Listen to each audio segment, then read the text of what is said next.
संसद का है अनुच्छेद 80 तक ना, 81 भी हो गया था ना, लोकसभा की संरचना उचना ये सब भी हो गया था। देखो संसद के सदनों की अवधि ये बताए थे, अनुच्छेद 83 ये नहीं बताया था, है ना। संसद के सदनों की अवधि कितने में है, अनुच्छेद 83। चलो देखो अनुच्छेद 83 उसमें पढ़ो, पढ़कर बताओ कि राज्यसभा का विघटन कब होगा और लोकसभा का विघटन कब होगा।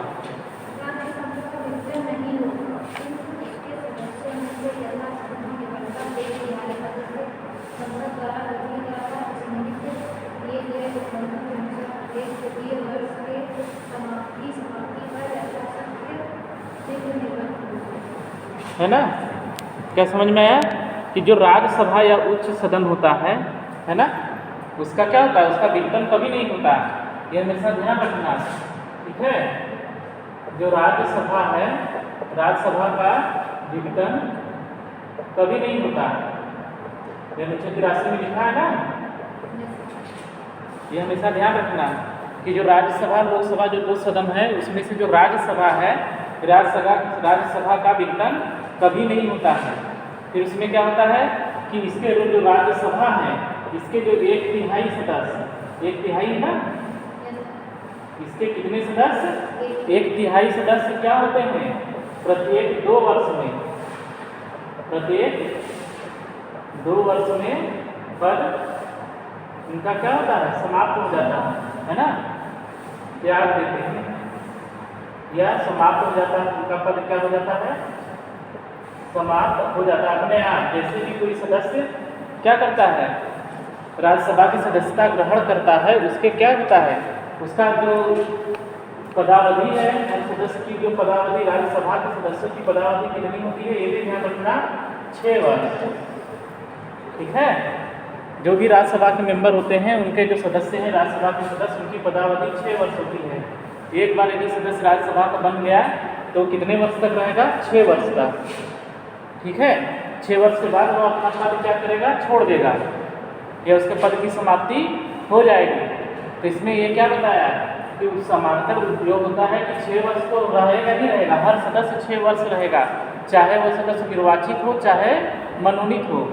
मनोनीत सदस्य उस दिन बताया था ना कि 12 सदस्यों को राष्ट्रपति राज्यसभा में मनोनीत कर सकता है, ठीक है।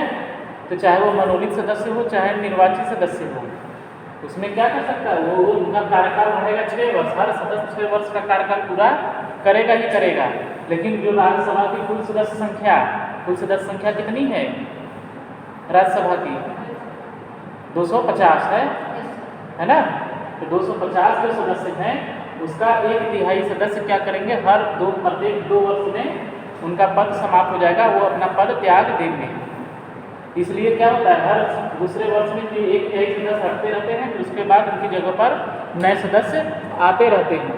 लेकिन कभी भी उसका विघटन होता नहीं है कि हर 2 वर्ष में सारे के सारे सदस्य ही रिटायर हो जाए, ऐसा कभी नहीं होगा। तो जो सदस्य मान लो कि जिनका 6 वर्ष का कार्यकाल पूरा हो गया तो वो तो हट ही जाएंगे, फिर उनकी जगह पर दूसरा आया तो फिर हर 2 वर्ष के बाद जो पुराने होंगे उनका भी कार्यकाल पूरा होगा, वो हटेंगे, उनकी जगह दूसरा आएगा, उसका तो 6 वर्ष बाद समाप्त होगा ना। लेकिन जो और उससे पुराने वाले हैं उनका हर 2 साल में खत्म होता रहता है पदावधि। इसलिए हर 2 साल में क्या होता है, राज्यसभा का चुनाव होता रहता है सदस्यों का, हर दूसरे साल पर। इसलिए राज्यसभा के सदस्यों का चुनाव होता रहता है, जो भी सदस्य रिटायर होते जाते हैं उनकी जगह पर दूसरे सदस्य आते जाते हैं। और जो पुराने सदस्य हैं उनका जैसे 6 वर्ष का पीरियड 6 वर्ष है, जैसे पूरा होता जाएगा हर दूसरे वर्ष में वो रिटायर होते जाते हैं। तो ये चीज़ हमेशा ध्यान रखना, ये सारे चीज़ एग्जाम में आता है कि राज्यसभा का कभी भी विघटन होता नहीं है ना। राज्यसभा कभी विघटित नहीं होगी और इसके सदस्यों की जो पदावधि है वह 6 वर्ष की होती है, और इसके जो 1/3 सदस्य है प्रत्येक 2 वर्ष में ये अपना पद छोड़ देते हैं, या इनका पद समाप्त हो जाता है, हर दूसरे वर्ष में इनका पद समाप्त हो जाता है। यह है राज्यसभा। ठीक है, राज्यसभा के सदस्य सदन की अवधि किसमें है? 83 का खंड 1 में है ना, खंड 1 में है, अनुच्छेद 83 के खंड 1 में दे दिया गया है कि राज्यसभा का विघटन नहीं होगा, किंतु उसके सदस्यों में से यथासंभव निकटतम 1/3 सदस्य संसद द्वारा विधि द्वारा इस निमित्त किए गए उपबंध के अनुसार प्रत्येक द्वितीय वर्ष की समाप्ति पर अपना पद, अब ये क्या होगा, अपने पद से छोड़ देंगे या अपने पद से हट जाएंगे या उनका पद क्या होगा, समाप्त हो जाएगा। फिर दूसरा क्या है, दूसरे खंड में बताया गया कि लोकसभा विघटित होती है, जब तक कि लोकसभा को पहले ही विघटित न कर दिया जाए वह क्या होगा, 5 वर्ष में वो अपने आप समाप्त हो जाएगा, है ना।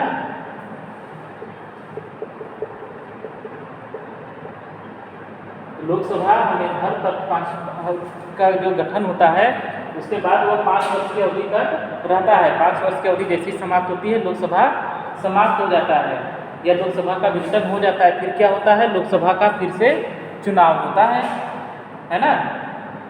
तो ये इसको क्या बोलते हैं, राज्यसभा को स्थायी सदन भी बोला जाता है। इसीलिए जो राज्यसभा है उसको स्थायी सदन भी बोला जाता है। स्थायी सदन इसीलिए बोला जाता है क्योंकि राज्यसभा का कभी भी विघटन नहीं होता, जबकि लोकसभा का हर 5वें वर्ष के बाद उसका विघटन हो जाता है। यदि उसको पहले ही विघटित न कर दिया जाए, यदि लोकसभा को 5 वर्ष के पहले ही राष्ट्रपति के द्वारा विघटित कर दिया गया, तो ये विघटित कब किया जाता है, 5 वर्ष के पहले, जबकि जो मंत्रिपरिषद वर्तमान समय में कार्यरत है वह लोकसभा के प्रति सामूहिक रूप से उत्तरदायी होता है और उसको लोकसभा का बहुमत प्राप्त रहता है। जैसे ही उसका बहुमत समाप्त हो गया, है ना, जो मंत्रिपरिषद है या जो केंद्र की सरकार है उसका लोकसभा में जहां बहुमत समाप्त हुआ, वैसे ही 5 वर्ष की अवधि के पहले भी लोकसभा राष्ट्रपति के द्वारा विघटित की जा सकती है। और यदि उसका पूर्ण बहुमत है तो लोकसभा अपने आप कब विघटित होगी, जैसे ही 5 वर्ष की अवधि बीत जाएगी। इसीलिए हर 5वें वर्ष क्या होता है, लोकसभा का चुनाव होता है ना, लोकसभा का चुनाव, जिसके माध्यम से फिर प्रधानमंत्री की नियुक्ति होती है, अन्य मंत्रियों की नियुक्ति होती है और केंद्र सरकार का गठन होता है। तो समांतर जो केंद्र सरकार का गठन होता है वह लोकसभा के चुनाव के माध्यम से ही होता है। तो लोकसभा को अस्थायी सदन भी बोला जाता है। यह सदन कैसा है, अस्थायी है, और राज्यसभा स्थायी सदन है ना। इसलिए 5 वर्ष के पहले ही यदि इसको विघटित नहीं कर दिया गया तो 5 वर्ष की अवधि के बाद अपने आप ये समाप्त हो जाती है। तो ये भी बताओ कि जो लोकसभा का विघटन करता कौन है, लोकसभा का विघटन राष्ट्रपति करता है ना।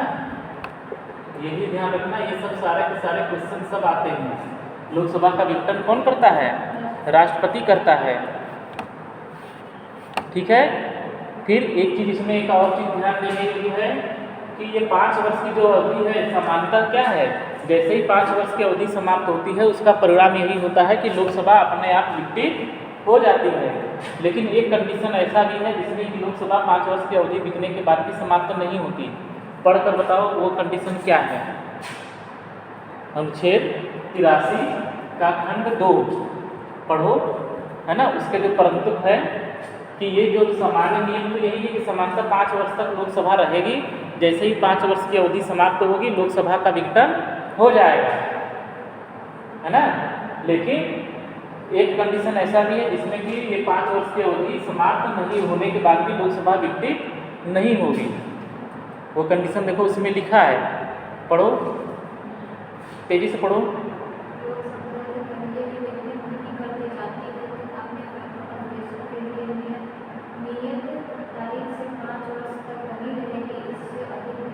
है ना कि प्रथम अधिवेशन जब भी उसका लोकसभा का प्रथम बैठक होता है, प्रथम बैठक की तिथि से 5 वर्ष की अवधि तक वह बनी रहती है। ठीक, फिर आगे पढ़ो। लोकसभा का विघटन होगा। फिर आगे पढ़ो। उक्त अवधि का मतलब कि जो ये 5 वर्ष की अवधि दी गई है ना, उस अवधि को क्या है, आगे पढ़ो। फिर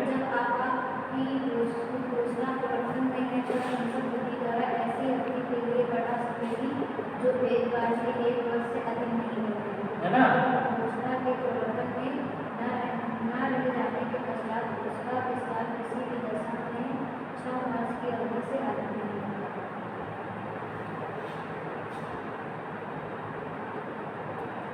तब क्या हुआ कि जब आपातकाल की घोषणा है अनुच्छेद 352 के अंतर्गत जब राष्ट्रीय आपात की घोषणा कर दी जाती है, आपातकाल की, है ना, जब देश में आपातकाल की घोषणा कर दी जाती है तब भले ही ये 5 वर्ष की अवधि लोकसभा का बीत जाए, लेकिन उसके बाद भी क्या होगा, उस अवधि के बीतने के बाद भी संसद क्या कर सकती है, लोकसभा को 1 वर्ष तक के लिए, अधिकतम 1 वर्ष तक के लिए एक बार में 1 वर्ष के लिए बढ़ा सकती है।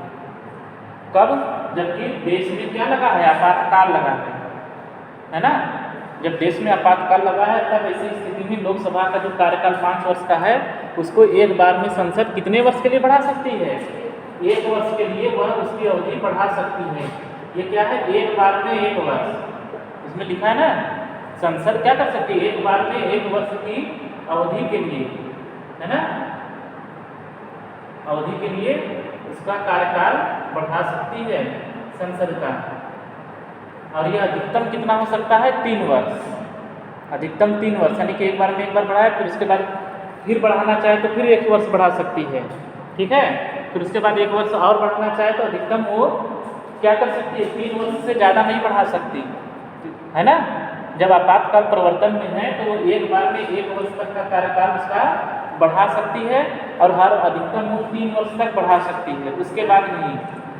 फिर इसमें क्या है कि जो आपातकाल की अवधि जो बढ़ाई गई है जैसे ही वो समाप्त होती है, यदि वह संसद के पुनः समय वो होता है, बैठती है और उसके द्वारा यदि पुनः नहीं बढ़ाया गया तब क्या होगा, 6 माह की अवधि व्यतीत होने के पश्चात यह अपने आप समाप्त हो जाएगा।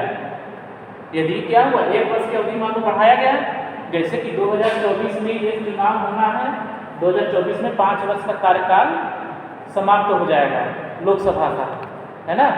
अब यदि प्रधानमंत्री या केंद्र सरकार या मंत्रिपरिषद चाहे, यदि वह क्या करते, ऐसी कोई परिस्थिति आ गई जो कि अनुच्छेद 352 में दिया गया है राष्ट्रीय आपात के लिए, ठीक है, यदि ऐसी कोई कंडीशन आ जाती है और केंद्र सरकार के द्वारा क्या होता है, आपात की घोषणा कर दी जाती है, मंत्रिपरिषद सलाह दे देती है राष्ट्रपति को आपात की घोषणा करने के लिए, और राष्ट्रपति यदि आपातकाल लगा देता है तो ये संसद का कार्यकाल अधिकतम कितना बढ़ा सकता है संसद, 2025 तक, है ना, 1 वर्ष तक कार्यकाल बढ़ा सकता है, एक बार में 1 वर्ष, वो चाहे तो 6 महीने ही बढ़ाए, जरूरी नहीं कि एक बार में 1 वर्ष पूरा ही बढ़ाए, वो 6 महीने भी बढ़ा सकती है, यानी कि एक बार में अधिकतम 1 वर्ष तक बढ़ा सकती है ना।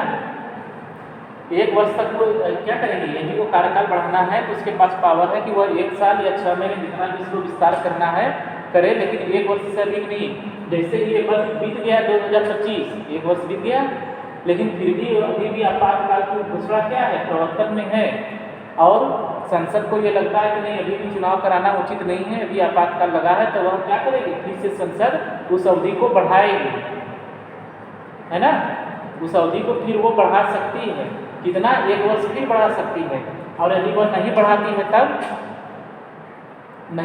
तब क्या होगा, उसमें वही लिखा है, तो 6 माह की अवधि की समाप्ति पर वो अपने आप समाप्त हो जाएगा।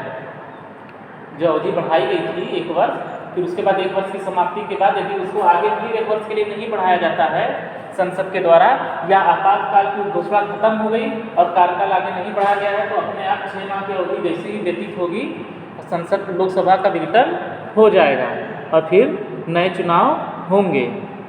और ये भी ध्यान रखना कि ये जो 1-1 वर्ष बढ़ा रही है संसद आपातकाल के दौरान, वह अधिकतम कितना बढ़ा सकती है, 3 वर्ष तक, है ना, वह अधिकतम 3 वर्ष तक, यानी कि एक बार 1 वर्ष, फिर अगला, फिर अभी भी प्रवर्तन में है, उसको लगता है अभी चुनाव कराना संभव नहीं, तो 1 वर्ष फिर बढ़ा सकती है, 1-2 वर्ष हो गया, फिर उसके बाद फिर उसको लगता है कि अभी नहीं कर सकते हैं तो 1 वर्ष और वो बढ़ा सकती है, अधिकतम 3 वर्ष, उससे ज़्यादा नहीं बढ़ा सकती। 3 वर्ष व्यतीत होने के बाद उसको हर हालत में चुनाव फिर कराना ही पड़ेगा, ठीक है।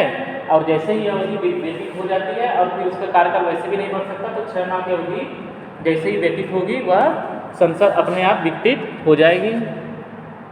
आया नहीं समझ में?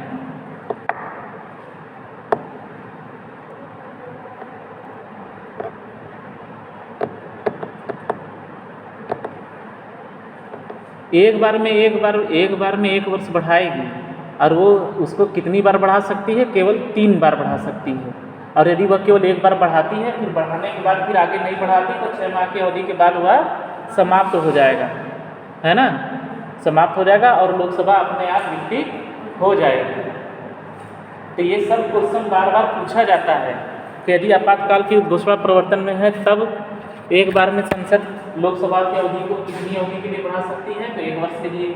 जैसे 1 वर्ष की अवधि मान लीजिए समाप्त हो गई तो कितने समय तक प्रवर्तन में रहेगी, अधिकतम फिर 6 माह तक। 6 माह के बाद अपने आप समाप्त हो जाएगी, है ना। तो वो सब ठीक लगा और वो सबसे ये सबसे क्वेश्चन तुम्हारे आते हैं, इसमें नहीं आएंगे, प्री में आएंगे, मेंस में आएंगे, सब में ये सब क्वेश्चन पूछे जाते हैं।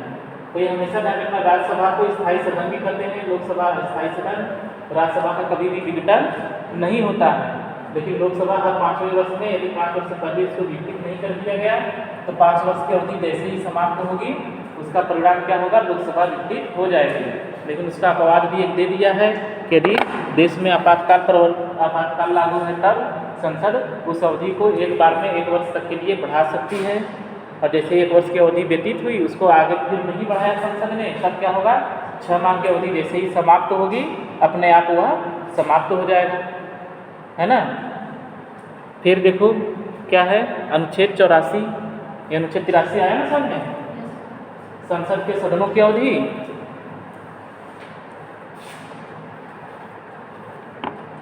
वो छोड़ो, अनुच्छेद 85 देखो, नहीं और 84 देखो, अनुच्छेद 84, संसद की सदस्यता के लिए अर्हता, है ना। संसद की सदस्यता के लिए अर्हता क्या है, अनुच्छेद 84 में है, ठीक है। अनुच्छेद 84 में संसद की सदस्यता के लिए अर्हताएं दी गई हैं। तो पहली अर्हता क्या है कि वह भारत का नागरिक हो। जो भी व्यक्ति संसद का चुनाव लड़ना चाह रहा है सबसे पहले उसे क्या होना चाहिए, वह भारत का उसे क्या होना चाहिए, नागरिक होना चाहिए, है ना। वह भारत का क्या हो, नागरिक हो, ठीक है। फिर क्या है, यदि वह राज्यसभा के लिए चुनाव लड़ रहा है तब जो व्यक्ति राज्यसभा का चुनाव लड़ना चाह रहा है उसे कम से कम कितनी आयु का होना चाहिए, 30 वर्ष। तो हमेशा ध्यान रखना कि राज्यसभा का यदि चुनाव लड़ना है ना, तो राज्यसभा की सदस्यता के लिए जो न्यूनतम आयु है ना, न्यूनतम आयु कितनी है, 30 वर्ष। राज्यसभा का यदि कोई व्यक्ति चुनाव लड़ रहा है तो उसे कम से कम कितने वर्ष का होना चाहिए, 30 वर्ष का होना चाहिए। और यदि वही व्यक्ति लोकसभा का चुनाव लड़ना चाह रहा है तब तो लोकसभा के सदस्यता के लिए जो न्यूनतम आयु कितनी है, 25 वर्ष है, ठीक है। यह भी ध्यान रखना कि राज्यसभा की सदस्यता के लिए 30 वर्ष और लोकसभा की सदस्यता के लिए 25 वर्ष, यानी कि 25 वर्ष का कोई भी आयु का कोई भी व्यक्ति लोकसभा का चुनाव लड़ सकता है। इसी तरह 30 वर्ष जो है राज्यसभा के लिए है, तो 30 वर्ष से कम 30 वर्ष का आयु का कोई भी व्यक्ति राज्यसभा का भी चुनाव लड़ सकता है। अच्छा चलो बताओ, राष्ट्रपति के चुनाव के लिए कितनी न्यूनतम आयु होनी चाहिए, 35 वर्ष। ये भी ध्यान रखना कि जो व्यक्ति राष्ट्रपति या उपराष्ट्रपति का चुनाव लड़ना चाह रहा है उसकी आयु कम से कम कितनी होनी चाहिए, 35 वर्ष, है ना। ये भी ध्यान रखना, 30 वर्ष, 25 वर्ष, 35 वर्ष। 35 वर्ष किसके लिए है, राष्ट्रपति और उपराष्ट्रपति के लिए है ना। और 30 वर्ष राज्यसभा की सदस्यता के लिए है और 25 वर्ष लोकसभा की सदस्यता के लिए है। और साथ ही साथ जिन राज्यों में जो राज्य हैं जहाँ विधानसभा विधान परिषद है उसमें भी यही सेम कंडीशन है। सेम कंडीशन का मतलब कि विधानसभा, राज्यों की विधानसभा के लिए क्या है, न्यूनतम आयु 25 वर्ष, और विधान परिषद जहाँ पर है उसके लिए वो विधान परिषद की सदस्यता के लिए भी न्यूनतम आयु 30 वर्ष, और राज्य को जो राज्यपाल नियुक्त होते हैं उनकी भी आयु 35 वर्ष है। नहीं समझ में, राष्ट्रपति, उपराष्ट्रपति, राज्यपाल, इसकी नियुक्ति होने के लिए कम से कम उसको 35 वर्ष का होना आवश्यक है ना। लोकसभा का सदस्य होने के लिए, विधानसभा का सदस्य होने के लिए न्यूनतम आयु 25 वर्ष, और राज्यसभा और जहाँ जहाँ राज्य में विधान परिषद गठित है वहाँ पर विधान परिषद की सदस्यता के लिए न्यूनतम आयु 30 वर्ष है ना।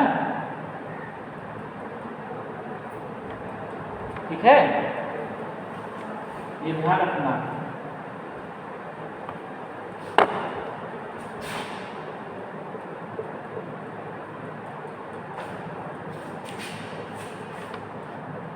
फिर देखो क्या है अनुच्छेद 85। अनुच्छेद 85 है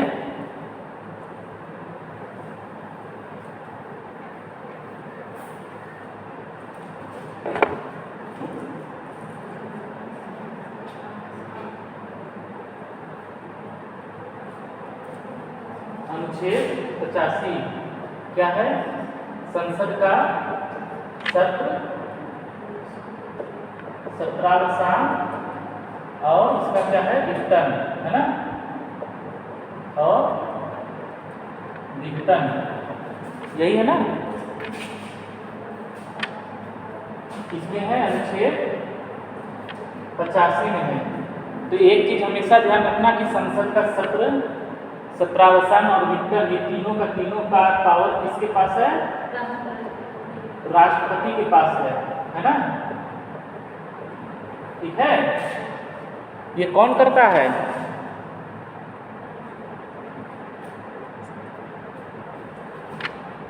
राष्ट्रपति, है ना।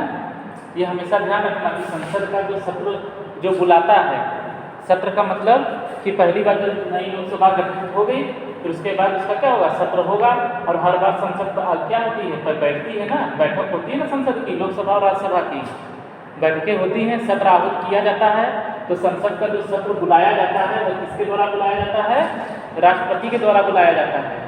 फिर जब सत्र समाप्त हो जाता है तो उसका सत्रावसान भी राष्ट्रपति करता है।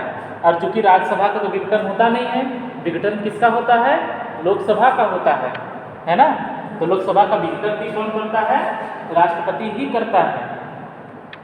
तो ये तीनों चीजें ध्यान रखना कि संसद के सत्र को बुलाता कौन है, राष्ट्रपति, उसका सत्रावसान भी राष्ट्रपति करता है, और लोकसभा का विघटन भी कौन करता है, राष्ट्रपति ही करता है। ये किसमें लिखा है, अनुच्छेद 85 में। एक चीज और उसको पढ़ो, अनुच्छेद 85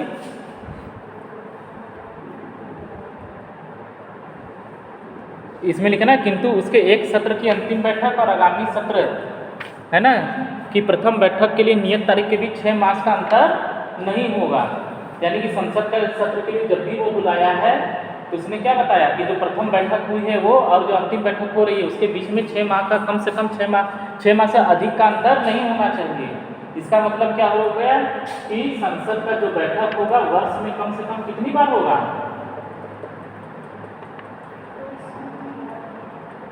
बोलो। जो संसद बैठती है उसको वही किंतु वाला पढ़ो, पढ़ करके बताओ जो उसमें है ना अनुच्छेद 85 कि संसद को क्या करता है, राष्ट्रपति समय समय पर बुलाता है, उसका सत्र बुलाता है ना, किंतु क्या कर सकता है, उसमें प्रथम बैठक जब हुई है और उसकी जो अंतिम बैठक हुई है, प्रथम बैठक और अंतिम बैठक के बीच में अधिकतम 6 माह का अंतर होना चाहिए, उससे अधिक का अंतर नहीं होना चाहिए। इसका मतलब ये क्या हुआ कि संसद एक वर्ष में कितनी बार बैठेगी, कम से कम 2 बार, है ना। एक वर्ष में संसद एक वर्ष में कम से कम कितनी बैठक का होना आवश्यक है, 2, है ना। हम 2 बैठक 2 बार, है ना।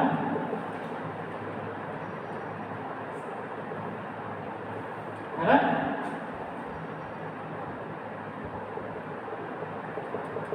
ठीक है। यानी कि संसद का जो सत्र है कम से कम साल में 2 बार अवश्य ही होगा ही होगा। उसमें यही लिखा है कि 6 माह का, अधिकतम 6 माह का अंतर होना चाहिए। तो जब भी जैसे कि लोकसभा का गठन यहाँ पर मार्च अप्रैल में होगा, अब तो मार्च में मान लो होता है, तो मार्च से लेके अगले मार्च तक, तब नहीं 1 वर्ष होगा। यानी कि जनवरी से फरवरी तक का गिने तो मार्च से गिने तो केवल वो तो इधर का 2 महीने 3 महीने निकल जाएगा, तो 10 महीने बचेगा। 1 वर्ष का मतलब 12 महीने ना, तो मार्च से लेकर मार्च तक का गिनेंगे, और तब उसकी मार्च से लेकर के अगले मार्च तक में कम से कम जो भी बैठक होगी कम से कम 2 बार होना आवश्यक है। समानता बैठक कितनी बार होती है संसद की, वो तो इसमें लिखा है कि कम से कम 2 बार होनी आवश्यक है। संसद का बैठक साल में कम से कम 2 बार होना आवश्यक है। लेकिन सामान्यतः संसद कितनी बार आती है? जैसे कि संसद के कितने सत्र चलते हैं? एक देखो क्या चलता है, पहले ग्रीष्मकालीन सत्र चलता है ना, ग्रीष्मकालीन सत्र चलता है संसद का, जो गर्मियों में चलता है। फिर मानसून सत्र होता है ना। सामान्यतः जो अभी चलता है इस समय करंट में, एक मानसून सत्र, जब बरसात का मौसम आने वाला रहता है, खत्म होने वाला रहता है, वो मानसून सत्र है। फिर एक सत्र होता है इसका शीतकालीन सत्र, है ना। तो कम से कम 3 सत्र इस समय वर्तमान में, कम से कम 3 सत्र उसके चलते ही चलते हैं, यानी कि बैठक संसद की कम से कम 3 बार होती है। ये हो गया। और एक और होता है बजट सत्र, है ना, जब संसद में बजट पेश होती है ना, और बजट पर जब चर्चा होती है तब। तो कम से कम ये 4 सत्र ऐसे हैं जो कि संसद इस समय वर्तमान में हर साल 4 बार उसकी बैठक होती है। लेकिन कम से कम कितनी होनी आवश्यक है? 2 बार, है ना। कम से कम संसद साल में 2 बार बैठेगी, ये तो कॉन्स्टिट्यूशन में लिखा ही है। लेकिन समानतः जो अभी करंट में जो प्रचलन में है वो कम से कम 4 बार बैठती है। ग्रीष्मकालीन सत्र होता है, मानसून सत्र, शीतकालीन सत्र और बजट सत्र। तो प्रेजेंट टाइम में क्या है कि संसद सामान्यतः 4 बार बैठक, कम से कम 4 बैठक इस समय करती है। और ये तभी से प्रचलन में है, जब से कॉन्स्टिट्यूशन लागू हुआ है तब से सामान्यतः इतने सत्र संसद के एक साल में चलते हैं। तो संसद का सत्र आहूत कौन कराता है, यानी कि संसद को बैठक के लिए बुलाता कौन है? जितनी बार संसद बैठेगी उसके पहले उसको आहूत करेगा कौन? राष्ट्रपति, है ना, उसको बुलाता है कि सत्र में बैठने के लिए, ठीक है। फिर जब सत्र पूरा हो जाता है तो उसका सत्रावसान भी कौन करता है? राष्ट्रपति ही करता है। लिखा है ना, देखो दूसरा खंड, राष्ट्रपति समय समय पर सदनों का या किसी सदन का सत्रावसान कर सकेगा, लोकसभा का विघटन भी कर सकेगा, है ना। ये 85 हो गया। तो इसमें बस इतना ही है। इतना चीज़ इसमें ध्यान रखना कि कम से कम 2 बार बैठक होना आवश्यक है। संसद का जो सत्र है वो बुलाता कौन है? राष्ट्रपति ही बुलाता है। संसद के सत्र का सत्रावसान भी राष्ट्रपति ही करता है। और चूँकि राज्यसभा स्थायी सदन होता है उसका विघटन तो होता नहीं, लेकिन लोकसभा का जो विघटन होता है वह कौन करता है? राष्ट्रपति ही करता है। क्या हो गया? पानी गंदा आ रहा है ना? हाँ नहीं, इसमें बालू आ रहा है पानी में। गर्मी का दिन हो गया ना, तो पानी थोड़ा सा नीचे से और आ रहा है खींच के, तो उसमें बालू इस समय आ रहा है। हम लोग भी ले रहे हैं तो देख रहे हैं गिलास में आ जा रहा है नीचे। तो उसको ध्यान से पीना, नहीं तो ज़्यादा चला जाएगा तो पेट में पथरी हो जाएगी है ना। यही सब बालू के छोटे छोटे कण होते हैं और ये सब होते हैं। यही क्या होता है, पेट में जाकर धीरे धीरे जमता है तो वही पथरी का रूप ले लेता है, स्टोन बन जाता है। जब स्टोन बन जाएगा तो फिर बहुत ही कष्ट होगा, असहनीय दर्द होता है फिर पेट में, है ना। तो फिर उसका एक ही इलाज भी है, केवल ऑपरेशन। बिना ऑपरेशन के निकलेगा भी नहीं। तो दवाई से होता क्या, वो निकलता बहुत कम ही है। दवा से बस ये रहता है कि दर्द जल्दी नहीं होती है। हाँ, पानी तो खूब पीना पड़ता है, पानी जितना पथरी होने पर। तो ऐसा प्रयास करो कि पथरी में या अपने घर से लाया करो पानी, है ना। नहीं, अभी पानी सही है, रहता है। 2-3 दिन से पानी गड़बड़ हो गया। ये क्या हो गया है कि ये हो गया ना कि गर्मी पड़ने लगी है ज़्यादा, तो पानी का स्रोत अब नीचे जा रहा है। तो वो जितना नीचे से खींचेगा उसमें तो फिर बालू मिट्टी ये सब आएगा ही। तो या तो फिर पानी जब भरो तो उसको कुछ देर उसको छोड़ दो ताकि जो बालू के कण हैं वो नीचे बैठ जाएं। वो तो पानी में तैरेंगे तो है नहीं, वो नीचे ही जाकर बैठेंगे। तो उसको पीने से पहले नहीं कि हिला दें, हिलाओ मत, आराम से उठाकर पियो कि ताकि वो नीचे ही रहे। ये नहीं कि उसको हिलाते बुलाते रहें कि उसी में घुला रहे, पी जाओ सटाक से। जब चला जाएगा नीचे पेट में तो फिर हो जाएगा, स्टोन हो जाएगा। देखो नीचे बैठ गया है ना, सब नीचे बैठा है, ऊपर एकदम साफ है। तो उसको ऐसा पियो कि वो ऊपर ना आने पाए। और उसको पता चला कि हिला रही हो, वो कर रही हो बार बार, तो उसमें तो घुला रहेगा, पियोगी तो चला जाएगा पेट में। अरे स्टोन इसी से होता है। एक बार हो गया तो फिर पूरा झेलना पड़ेगा लंबा। आ गया ना समझ में? ये अनुच्छेद 85, ठीक है। फिर अनुच्छेद 86 है सदनों में अभिभाषण का और उनको संदेश भेजने की राष्ट्रपति की शक्ति। राष्ट्रपति जब भी संसद का सत्र आहूत करता है, आहूत करने से पहले क्या करता है, हर एक सदन में वह अपना अभिभाषण देता है।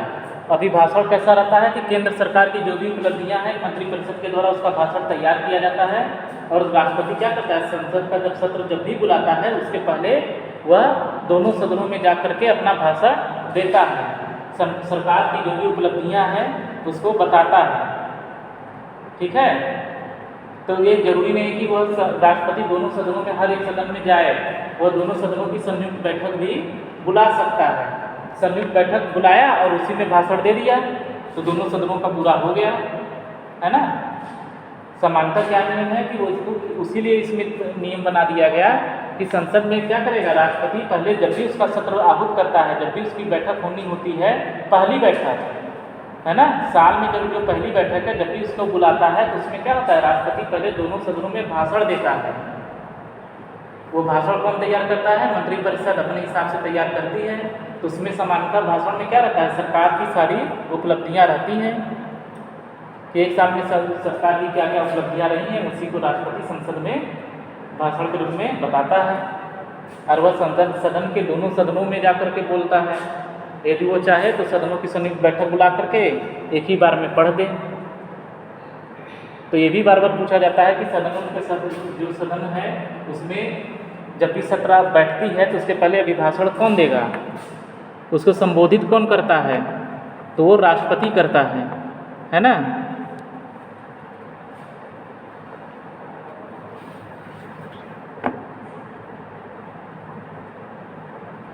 और तो बाकी सब इतना है। हाँ, एक इम्पॉर्टेंट है ये अनुच्छेद 88, देख लो सदनों के बारे में मंत्रियों और महान न्यायवादी का अधिकार। हम महान न्यायवादी पढ़ाए थे अनुच्छेद 76 में, ठीक है।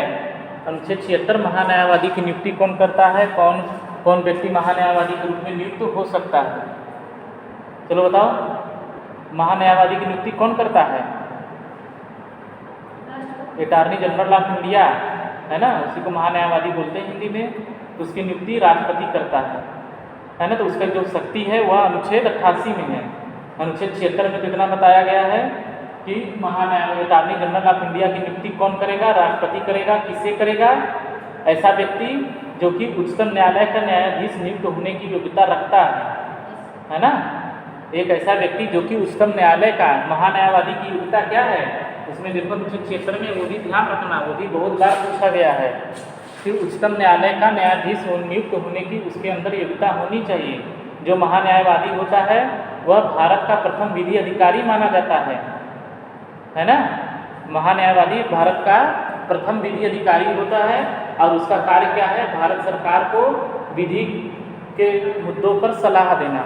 जो भी विधिक मुद्दे आते हैं उस पर भारत सरकार को क्या करता है, वह सलाह देता है।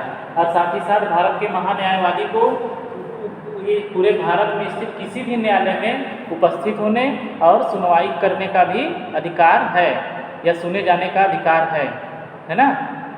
महान्यायवादी को पूरे भारत में स्थित किसी भी न्यायालय में वह उपस्थित हो सकता है और उसको सुनवाई का अधिकार भी है। वह भारत सरकार का प्रथम विधि अधिकारी होता है, या पूरे भारत का प्रथम विधि अधिकारी कौन होता है, भारत का महान्यायवादी होता है।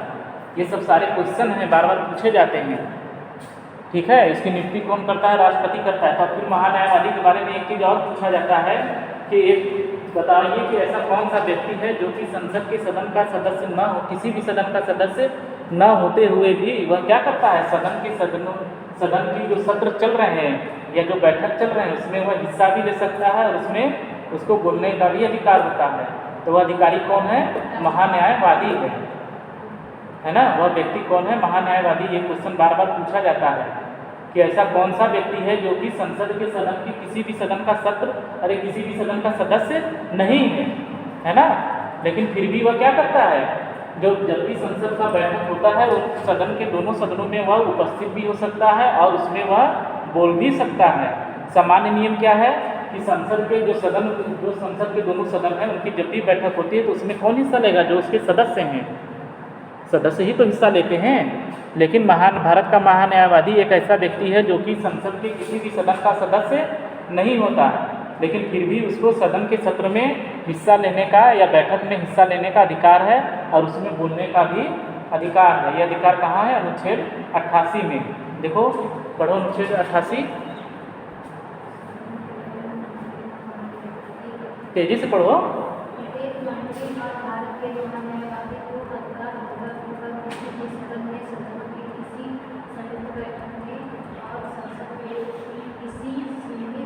समिति है, सीमित का, तब तुम सीमित पढ़ रही हो।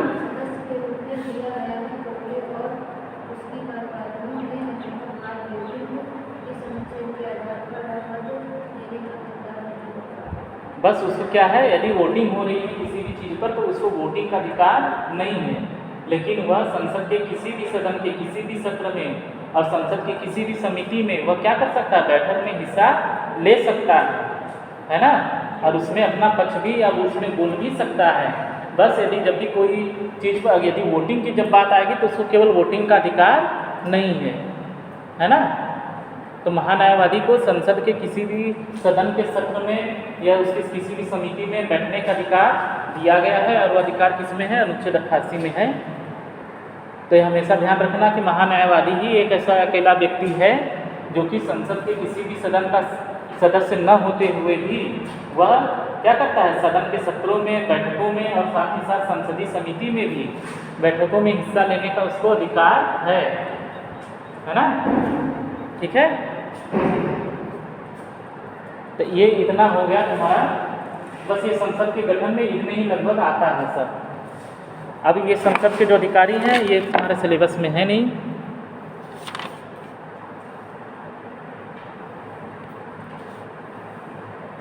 और यदि इम्पोर्टेंट कुछ देखना है तो जैसे अनुच्छेद 79 देख लो, राज्यसभा का सभापति और उपसभापति। तो भारत का जो उपराष्ट्रपति है वह राज्यसभा का कैसा सभापति होता है?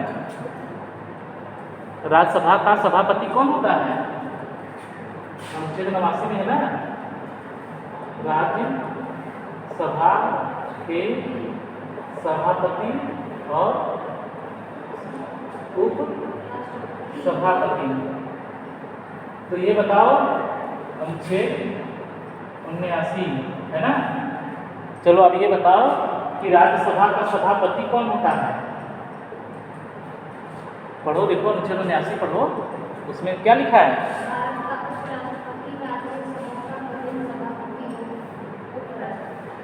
है ना। तो राज्यसभा का जो सभापति है वो कौन होता है? उपराष्ट्रपति होता है। ठीक है, ये कौन होता है? उपराष्ट्रपति होता है। कैसा है? पदेन है। पदेन मतलब देखो उसमें लिखा है एक्स ऑफिसियो, लिखा है ना अंग्रेजी में। देखो क्या लिखा है?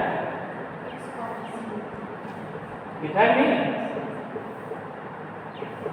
एक्स ऑफिसियो मतलब पदेन होता है ना।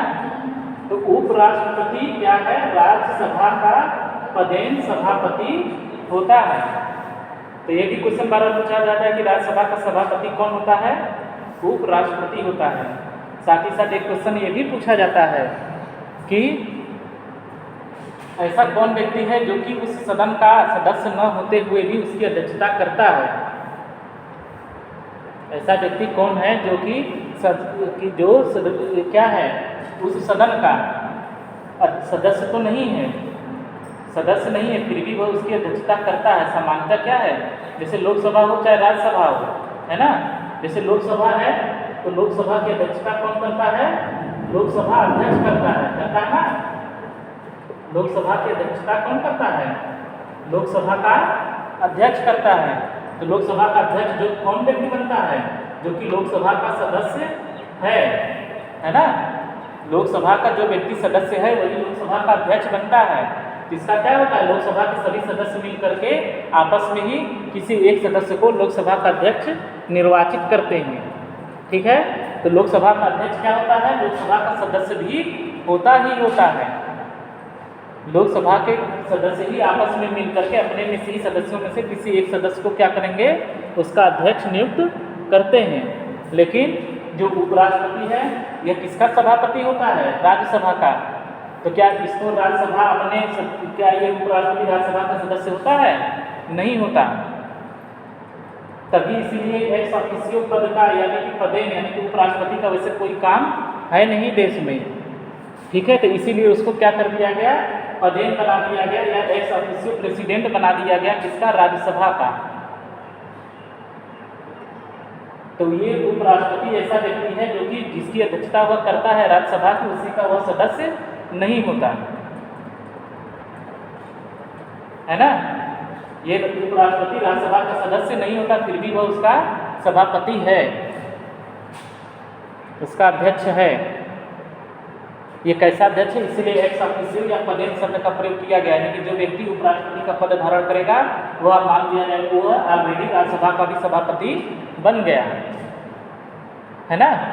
और ये जो उप सभापति है इसका क्या होता है, ये राज्यसभा का सदस्य ये होता है ना। राज्यसभा का सदस्य होता है कौन, उप सभापति। क्यों होता है, क्योंकि राज्यसभा के ही सदस्य आपस में मिलकर के क्या करते हैं, एक सदस्य को उप सभापति नियुक्त करते हैं, ठीक है। देखो भारत का उपराष्ट्रपति राज्यसभा का पदेन सभापति होगा। यहाँ पर पदेन शब्द इसीलिए लिखा है, वो क्यों लिखा है, क्योंकि उपराष्ट्रपति क्या है, राज्यसभा का सदस्य नहीं होता, इसका उपराष्ट्रपति का निर्वाचन होता है। तो उपराष्ट्रपति का निर्वाचन कैसे होता है, इसका निर्वाचन में कौन कौन भाग लेते हैं बताओ। ये भी क्वेश्चन बार बार पूछा जाता है, उपराष्ट्रपति के निर्वाचन में हिस्सा कौन कौन लेता है, उपराष्ट्रपति का चुनाव कैसे होता है, ये भी बताए थे।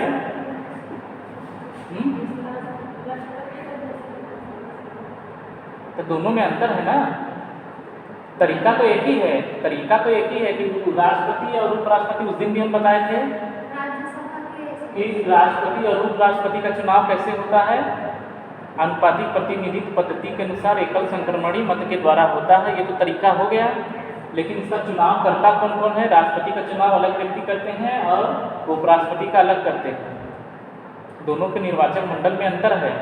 तो उपराष्ट्रपति के चुनाव में हिस्सा कौन लेता है, नहीं, इसमें क्या है, जब अभी उस समय भी हम पढ़ाए थे तो राष्ट्रपति के चुनाव में हिस्सा कौन कौन लेता है, कि लोकसभा है ना और राज्यसभा के कुल सदस्य, ठीक है। यानी कि कुल सदस्य का मतलब कि लोकसभा और राज्यसभा के निर्वाचित सदस्य और मनोनीत सदस्य दोनों के दोनों उपराष्ट्रपति के चुनाव में हिस्सा लेते हैं, ठीक है। लेकिन जब राष्ट्रपति का चुनाव होता है तब राष्ट्रपति के चुनाव में कौन हिस्सा लेता है, राष्ट्रपति के चुनाव में लोकसभा और राज्यसभा के कौन से सदस्य, केवल निर्वाचित सदस्य। यहाँ पर देखो अंतर है नहीं, यहाँ पर कुल सदस्य है ना। उपराष्ट्रपति के चुनाव में लोकसभा और राज्यसभा के कुल सदस्य, और इसमें राष्ट्रपति में लोकसभा और राज्यसभा के केवल निर्वाचित सदस्य, मनोनीत सदस्य हिस्सा नहीं लेते। साथ ही साथ कौन लेता है, और साथ ही साथ राज्यों की विधान सभाओं के निर्वाचित सदस्य, है ना। तो इसमें अंतर है नहीं, ये लोग इसके राष्ट्रपति के चुनाव में हिस्सा लेते हैं और उपराष्ट्रपति के चुनाव में केवल और केवल लोकसभा और राज्यसभा के कुल सदस्य मिलकर के इसका चुनाव करते हैं। तो उपराष्ट्रपति राज्यसभा का सदस्य नहीं होता, लेकिन फिर भी वह उसका क्या है, अध्यक्ष है। तो उपराष्ट्रपति ही ऐसा एक व्यक्ति है जो कि अपने जिसकी अध्यक्षता वह करता है वह उसका सदस्य नहीं होता ना। ये भी क्वेश्चन पूछा गया है और पूछा भी जाता है। ये सब क्या है, ये सब सामान्य ज्ञान है एक तरह से समझो। और ये सब सारे क्वेश्चन ये तुम्हारे एलपी वाले में तो आएंगे ही आएंगे, साथ ही साथ और भी जो भी एग्जाम तुम देती हो चाहे कोई भी, ये सब पूरे आर्टिकल ऐसे सब पढ़ी रहोगी समझी रहोगी तो कभी भी कॉन्स्टिट्यूशन से संबंधित जो भी क्वेश्चन आते हैं जीएस में भी वो गलत नहीं होंगे, है ना। तो उपराष्ट्रपति राज्यसभा का क्या होता है, पदेन सभापति होता है। हो गया ना। फिर देखो दूसरा वाला खंड 89 का दूसरा खंड पढ़ो।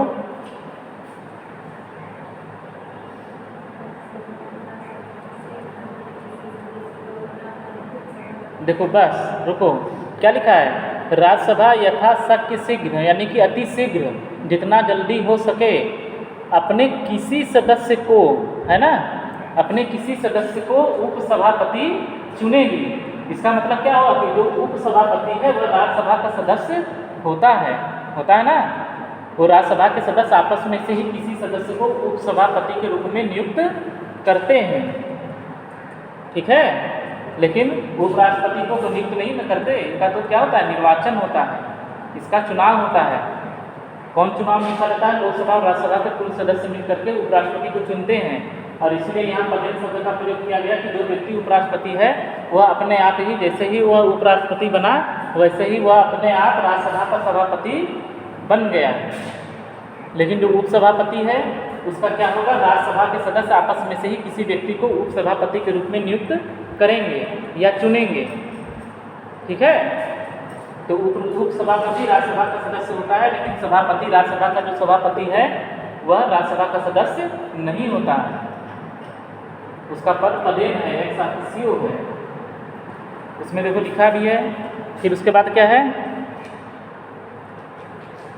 और जब जब उपसभापति का पद रिक्त होता है तब तब राज्यसभा किसी अन्य सदस्य को अपना उपसभापति चुनेगी। उपसभापति इसीलिए चुना जाता है कि जब कभी भी उपराष्ट्रपति न रहे, है ना, जब कभी भी उपराष्ट्रपति न रहे का मतलब कि जैसे कि उपराष्ट्रपति राष्ट्रपति के रूप में कार्य कर रहा है तब उसमें सभापति तो कोई है नहीं। यदि उपराष्ट्रपति राष्ट्रपति के रूप में कार्य कर रहा है तब ऐसी दशा में वह उपराष्ट्रपति राज्यसभा के सभापति के रूप में कार्य नहीं कर सकता, ठीक है।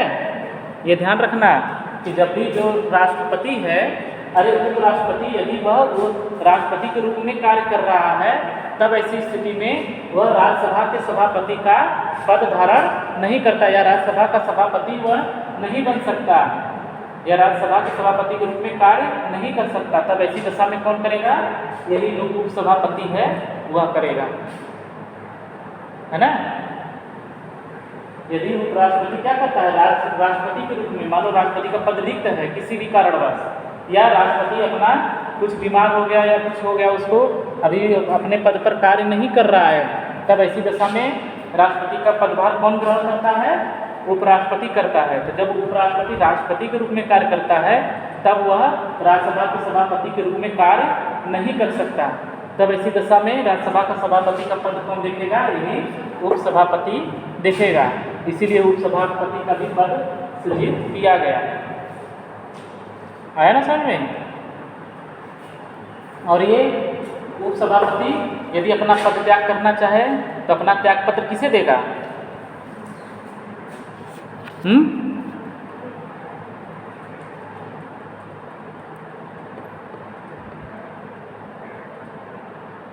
बताओ। अनुच्छेद देखो, पढ़ो अनुच्छेद 90 पढ़ो। उपसभापति का पद रिक्त हो गया या त्याग कर देता है तो उसको पढ़कर बताओ कि उपसभापति अपना यदि त्याग पत्र करना चाहे तो अपना त्याग पत्र किसको देगा। ये भी बार बार पूछा जाता है, राज्यसभा का उपसभापति यदि अपना पद त्याग करना चाह रहा है तो वह अपना त्याग पत्र किसे देगा। अनुच्छेद 90 में देखो लिखा है, पढ़कर बताओ किसे देगा।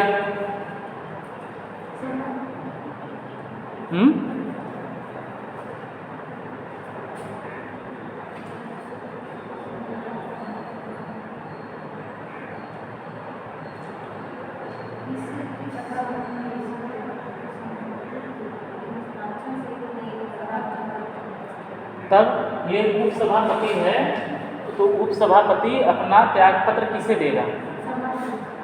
चलो मतलब किसे, मान लो 4 ऑप्शन है।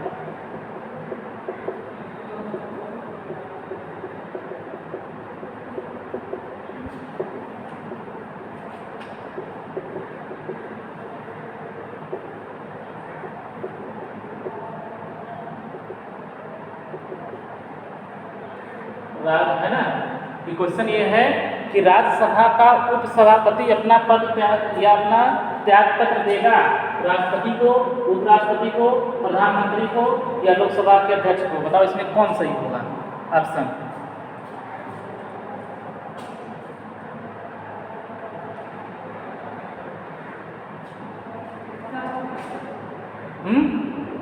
राष्ट्रपति।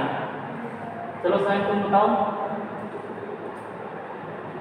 कि राज्यसभा का उपसभापति है ना, क्वेश्चन यही है कि राज्यसभा का ये जो उपसभापति है अपना त्याग पत्र देगा। ये 4 ऑप्शन है, राष्ट्रपति को, उपराष्ट्रपति को, प्रधानमंत्री को या लोकसभा के अध्यक्ष को।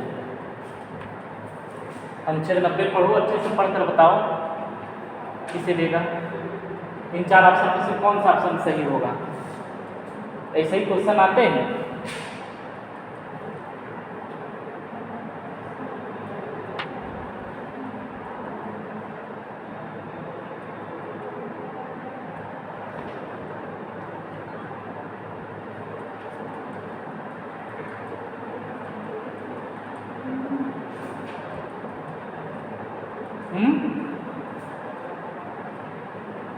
तुम्हारे पास 4 ऑप्शन है कि राज्यसभा का उपसभापति अपना त्याग पत्र देगा। राष्ट्रपति, उपराष्ट्रपति, प्रधानमंत्री, लोकसभा का अध्यक्ष। किसको सही मारोगे?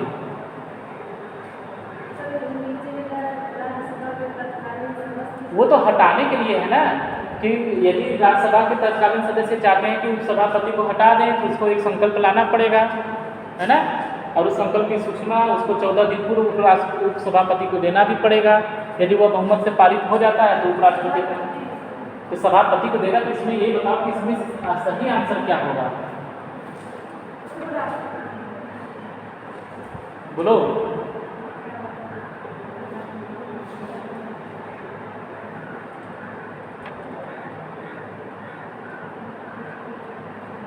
इन चारों में से बताओ कौन सा सही होगा। त्याग पत्र के बारे में बताओ, वो तो उसको हटाने के बारे में है। राष्ट्रपति को तुम बताओ सुखी, तुम तो बताई थी राष्ट्रपति, तुम्हें तो राष्ट्रपति बताई थी। तब उसमें क्या लिखा है कि उपसभापति अपना त्याग पत्र किसे देगा? राज्यसभा के सभापति को देगा ना। तो राज्यसभा का सभापति होता कौन है? तब राज्यसभा का सभापति कौन होता है? ये तो बताया है कि राज्यसभा का जो सभापति है वो कौन है? उपराष्ट्रपति होता है। तो सीधी सी बात है कि उपसभापति अपना त्यागपत्र उसमें लिखा है ना अनुच्छेद 90 में, किसको देगा? सभापति को देगा। तो सभापति कौन होता है राज्यसभा का? उपराष्ट्रपति ही तो होता है। तो इसमें आंसर क्या होगा? उपराष्ट्रपति को देगा ना, वो देगा नहीं देगा? तब ऐसे क्वेश्चन हल्का आएगा तुम लोग कंफ्यूजन में गलत कर दोगी है। अभी पढ़ी होगी राज्यसभा का सभापति उपराष्ट्रपति होता है, और अनुच्छेद 90 में लिखा है कि राज्यसभा का उपसभापति अपना जो त्यागपत्र है राज्यसभा के सभापति को देगा। तो सभापति कौन है? उपराष्ट्रपति है। तो सीधी सी बात है कि वो अपना त्यागपत्र उपसभापति किसे देगा? सभापति को। सभापति का मतलब उपराष्ट्रपति को देगा। और ये उपराष्ट्रपति यदि अपना त्यागपत्र देना चाहे तब किसे देगा? उपराष्ट्रपति अपना त्यागपत्र किसे देगा? मान लो उपराष्ट्रपति त्यागपत्र देना चाह रहा है तो वह किसे देगा? राष्ट्रपति को देता है। और राष्ट्रपति अपना त्यागपत्र किसे देगा? राष्ट्रपति अपना त्यागपत्र उपराष्ट्रपति को देता है ना। तो ये ध्यान रखना कि 2 ही ऐसे व्यक्ति हैं जो कि उपराष्ट्रपति को अपना त्यागपत्र देते हैं। कौन कौन? एक तो राष्ट्रपति और एक राज्यसभा का उपसभापति। ये 2 ऐसे व्यक्ति हैं जो कि अपना त्यागपत्र किसे देंगे? उपराष्ट्रपति को देते हैं, है ना। भारत का राष्ट्रपति और राज्यसभा का उपसभापति वह अपना त्यागपत्र किसे देगा? उपराष्ट्रपति को ही देगा। 2 ही ऐसे व्यक्ति हैं जो अपना त्यागपत्र उपराष्ट्रपति को देते हैं और बाकी और कोई अन्य नहीं देता। जैसे प्रधानमंत्री है, यदि उसको अपना पद त्याग करना होगा तो किसे देगा? राष्ट्रपति को ही देगा। ठीक है। इसी तरह उच्चतम न्यायालय के, उच्च न्यायालय के जो न्यायाधीश हैं उनको भी यदि अपना पद त्याग करना है तो वो भी राष्ट्रपति को ही देंगे। अभी आगे पढ़ाएंगे जब उच्चतम न्यायालय और उच्च न्यायालय के बारे में पढ़ाएंगे तो इसमें इतना ध्यान रखना कि उपराष्ट्रपति को 2 ही व्यक्ति त्यागपत्र देते हैं, एक राष्ट्रपति और एक राज्यसभा का उपसभापति। इसको ध्यान रखना, ठीक है। आया ना समझ में। फिर इसके बाद क्या है कि राज्यसभा के तत्कालीन समस्त सदस्यों के बहुमत से पारित संकल्प द्वारा उपसभापति को उसके पद से हटाया जा सकता है ना। उपसभापति को, सभापति को नहीं। राज्यसभा के उपसभापति को हटाने के लिए राज्यसभा के सदस्य क्या करेंगे, संकल्प लाएंगे, और वह संकल्प राज्यसभा के बहुमत से पारित हो गया तो ये जैसे ही पारित हो जाएगा यह मान लिया जाएगा कि उपसभापति अब अपने पद से उसको राज्यसभा के द्वारा हटा दिया गया। लेकिन इस संकल्प को पारित करने से पहले जो भी संकल्प लाया जा रहा है 14 दिन पहले उपसभापति को इसकी सूचना राज्यसभा के द्वारा दी जाएगी कि हम आपके खिलाफ क्या कर रहे हैं, आपको पद से हटाने के लिए संकल्प लाने जा रहे हैं। इस संकल्प की सूचना जिस दिन संकल्प लाया जा रहा है उसके 14 दिन पहले किसको देगा, उपसभापति को राज्यसभा के द्वारा दिया जाएगा। वो देने का कारण क्या है, ताकि उपसभापति उसमें उपस्थित होकर के अपना बचाव कर सके, है ना, इसलिए दिया जाता है। ठीक है, तो ये हो गया अनुच्छेद 90।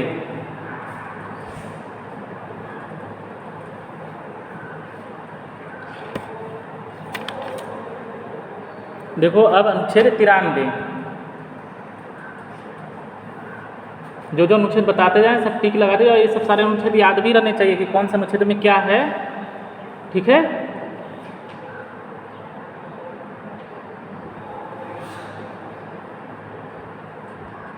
तब देखो अनुच्छेद 93 पढ़ो। अनुच्छेद 93 क्या है, लोकसभा का अध्यक्ष और उपाध्यक्ष, है ना। लोकसभा का अध्यक्ष और उपाध्यक्ष, जैसे ही लोकसभा का गठन होता है फिर क्या होता है, लोकसभा अति शीघ्र यथाशक्ति शीघ्र, उसमें लिखा है मतलब कि अति शीघ्र अपने 2 सदस्यों को, लिखा ना, अपने 2 सदस्यों को क्या करेंगे, अध्यक्ष और उपाध्यक्ष के रूप में चुनेगी। और जब जब अध्यक्ष और उपाध्यक्ष का पद रिक्त होता है तब तब लोकसभा किसी अन्य सदस्य को यथास्थिति अध्यक्ष या उपाध्यक्ष चुनेगी। तो इसमें क्या है, जो लोकसभा के अध्यक्ष और उपाध्यक्ष हैं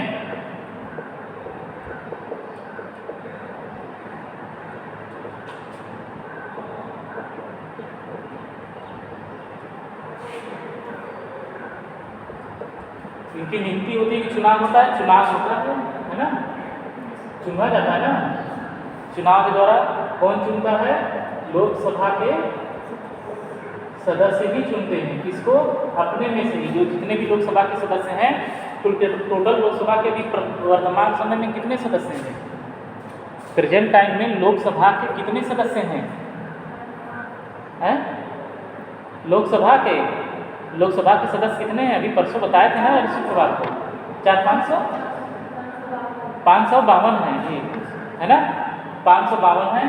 ठीक है, उसी में से क्या हुआ है, अध्यक्ष चुना जाता है। लोकसभा के सदस्य क्या करते हैं, जैसे ही पहली बार लोकसभा गठित होगी तो उसके सभी सदस्य मिलकर के आपस में ही किसी 2 सदस्य को अध्यक्ष और उपाध्यक्ष के रूप में चुनेंगे। और जब तक लोकसभा का गठन नहीं हो जाता या जब तक कि नया लोकसभा अध्यक्ष या उपाध्यक्ष की नियुक्ति नहीं हो जाती या चुनाव नहीं हो जाता, तब तक लोकसभा का अध्यक्ष और उपाध्यक्ष कौन रहेगा, जो कि पुरानी लोकसभा के अध्यक्ष और उपाध्यक्ष थे, उसके जस्ट पहले वाले, है ना। और जैसे ही नया व्यक्ति चुन लिया जाता है वैसे ही पुराना वाला का पद अपने आप समाप्त हो जाता है। चलो ये बताओ एकदम सामान्य ज्ञान का क्वेश्चन कि वर्तमान समय में लोकसभा का अध्यक्ष कौन है, सामान्य ज्ञान का क्वेश्चन है। लोकसभा भी चल रही ना, लोकसभा का गठन है भी, तो बताओ वर्तमान प्रेजेंट टाइम में लोकसभा का अध्यक्ष कौन है। रामनाथ कोविंद तो राष्ट्रपति है ना। तब हम पूछ क्या रहे हैं, लोकसभा का अध्यक्ष वर्तमान समय में, एक सामान्य ज्ञान का क्वेश्चन है, जीएस का क्वेश्चन है। चलो बताओ, लोकसभा का वर्तमान अध्यक्ष मालूम है तुमको, मालूम है तो बोलो, नहीं मालूम है उसमें इतना सोच क्या रही हो। ओम बिड़ला है ना, ओम बिड़ला वर्तमान समय में लोकसभा के अध्यक्ष हैं। नाम सुनिए कि नहीं ओम बिड़ला, मालूम था तब क्यों नहीं बोली है?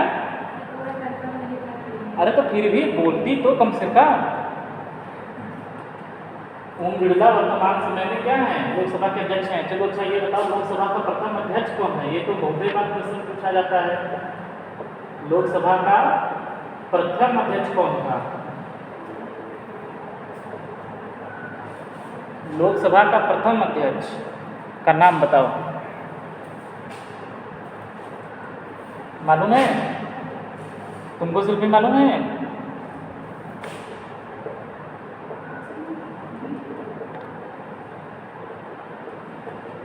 है ना, जीवी मालवणकर। ये लोकसभा के प्रथम अध्यक्ष थे। जब भारत आज़ाद हुआ, जब पहली बार लोकसभा का गठन हुआ, तब उस समय जो प्रथम अध्यक्ष बने वो जीवी मालवणकर बने, है ना। ये भी नाम याद रखना, ये भी बार बार पूछा जाता है। लोकसभा का प्रथम अध्यक्ष वर्तमान में ओम बिरला। एक चीज और ये बताओ, लोकसभा की प्रथम महिला अध्यक्ष कौन है? ये भी सामान्य ज्ञान का क्वेश्चन है। लोकसभा की प्रथम महिला अध्यक्ष एक ही अभी तक बनी है। लोकसभा की अभी तक केवल मात्र एक ही महिला अध्यक्ष बनी है। बताओ। अभी कुछ समय पहले तक थी, जब तुम लोग ग्रेजुएशन कर रहे थे तो वही थी। चलो अब ऑप्शन क्या क्या दे दे।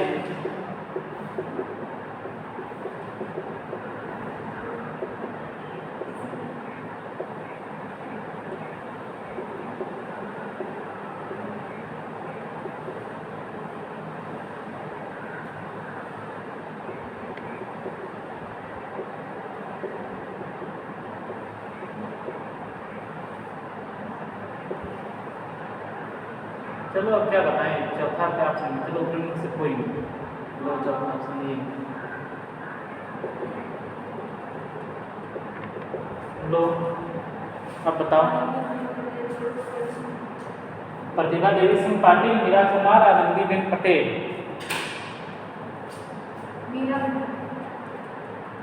श्योर हो ना? तुम बताओ। मीरा कुमार है ना? मीरा कुमार क्या थी? लोकसभा की प्रथम महिला अध्यक्ष हैं। ठीक है, मीरा कुमार। और ये प्रतिभा देवी सिंह पाटिल कौन थी? नाम सुनिए नहीं? कौन थी सुनिए तो बताओ। प्रतिभा देवी सिंह पाटिल नाम नहीं सुनी हो? नाम सुनी हो ना? है क्या थी ये? प्रतिभा देवी सिंह पाटिल नाम सुनी हो ना? तब कौन थी?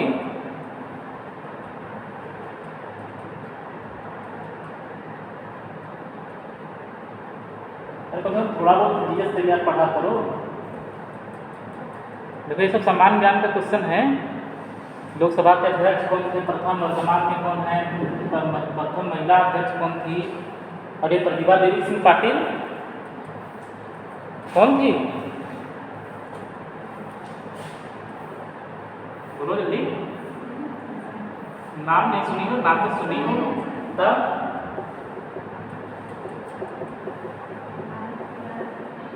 भारत की राष्ट्रपति थी भी नहीं थी, और वो भी प्रथम महिला थी, है ना। ये भी ध्यान रखना, भारत की प्रथम महिला राष्ट्रपति थी प्रतिभा देवी सिंह पाटिल, है ना।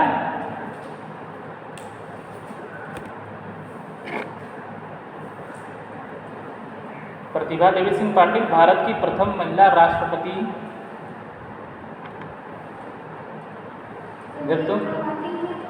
जब तुम लुसेंट पढ़ती हो, पीछे देखोगी प्रथम सब महिला, भारत में प्रथम महिलाएं, भारत के प्रथम पुरुष, ये सब नाम दिया है ना, तो उसमें देखो ये सब मिलेंगे।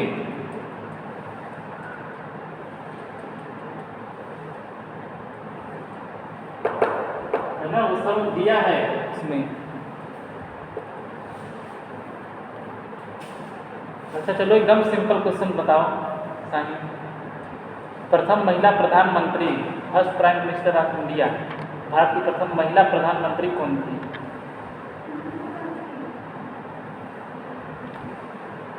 इंदिरा गांधी थी, है ना।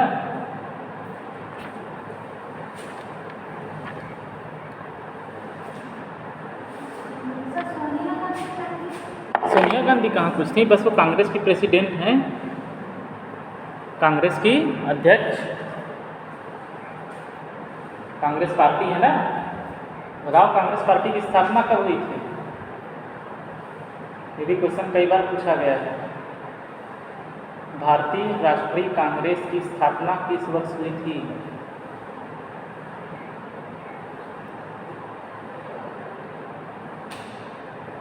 भारत की सबसे पुरानी पार्टी है कांग्रेस, है ना। तो सबसे पुरानी पार्टी है, तो इसकी स्थापना कब हुई थी? भारतीय राष्ट्रीय कांग्रेस की स्थापना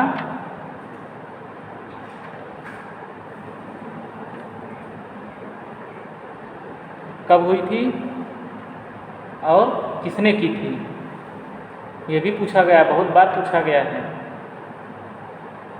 भारतीय राष्ट्रीय कांग्रेस, ये सब सामान्य ज्ञान के क्वेश्चन है।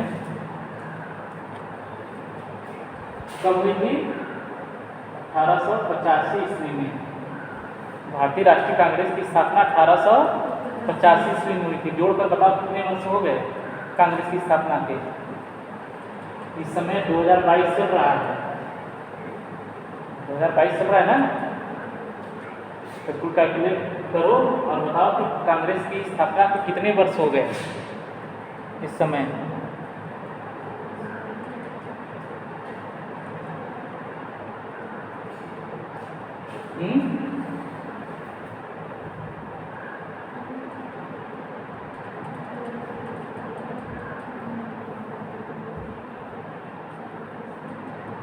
कितने वर्ष हुए? जोड़ो जोड़ो जोड़ो।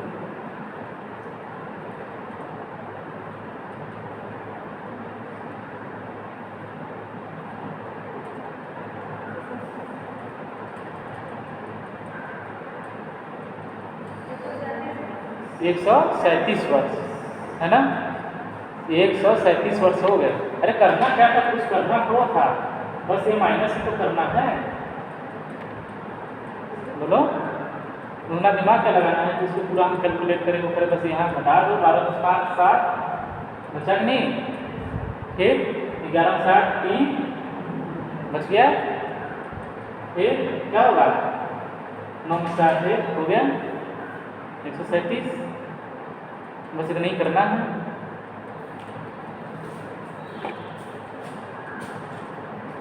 एक 137 वर्ष हो गए। स्थापना किसने की थी? भारतीय राष्ट्रीय कांग्रेस की स्थापना किसने की थी? नाम सुनिए नहीं, कभी इतना पेपर ऊपर देती हो, एग्जाम में नाम आया होगा। AOU अंग्रेज अधिकारी था जिसने भारतीय राष्ट्रीय कांग्रेस की स्थापना 1885 ईस्वी में कहाँ की थी? बंबई में।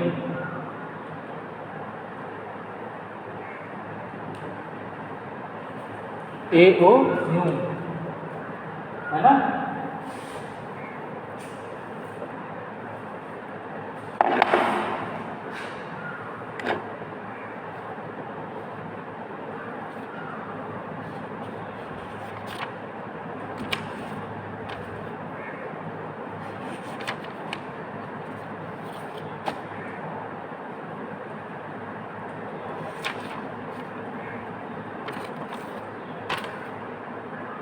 देख लो, बस इसमें एक अनुच्छेद और देख लो, अनुच्छेद 102। जो सदन है, संसद है, संसद की सदस्यता के लिए अयोग्यताएं क्या क्या होती हैं या निरर्हताएं। अनुच्छेद 102, ये अनुच्छेद भी याद रखना। निरर्हताएं, है ना। संसद के सदस्यों की निरर्हताएं या अयोग्यताएं, अनुच्छेद 102। कोई व्यक्ति संसद के किसी सदन का सदस्य चुने जाने के लिए और सदस्य होने के लिए निर्धारित होगा। क्या क्या है? पहला है कि वो लाभ का कोई पद धारण करता है ना। देखो, लाभ का कोई पद धारण करता है। एक विकृत चित्त है ना, सक्षम न्यायालय द्वारा क्या कर दिया गया है, विकृत चित्त घोषित कर दिया गया है ना। तब ऐसा व्यक्ति भी संसद के किसी सदन का सदस्य होने के अयोग्य है। फिर क्या है, वह अनुन्मोचित दिवालिया है। क्या लिखा है, अनुन्मोचित,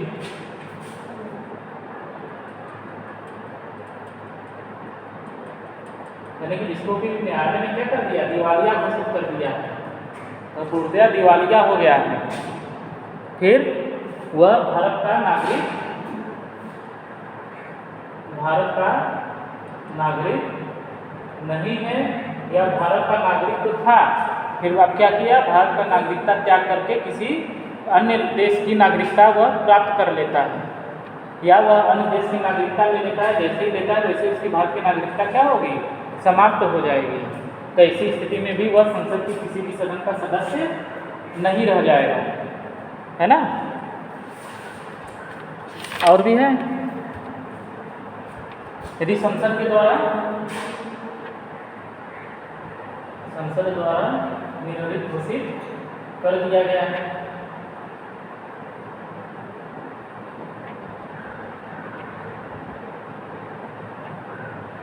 किसमें है टोटल सब, अनुच्छेद 102।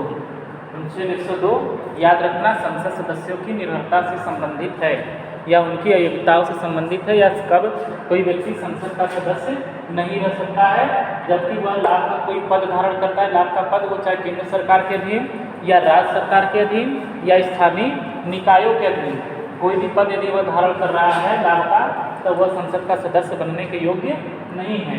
साथ ही साथ यदि किसी सदस्य को क्या किया है, सक्षम न्यायालय ने चित्त विकृत का घोषित कर दिया है, तब वह भी संसद का सदस्य बनने के योग्य नहीं है। फिर उसके बाद क्या है, दिवालिया घोषित कर दिया गया है, अनुन्मोचित दिवालिया है।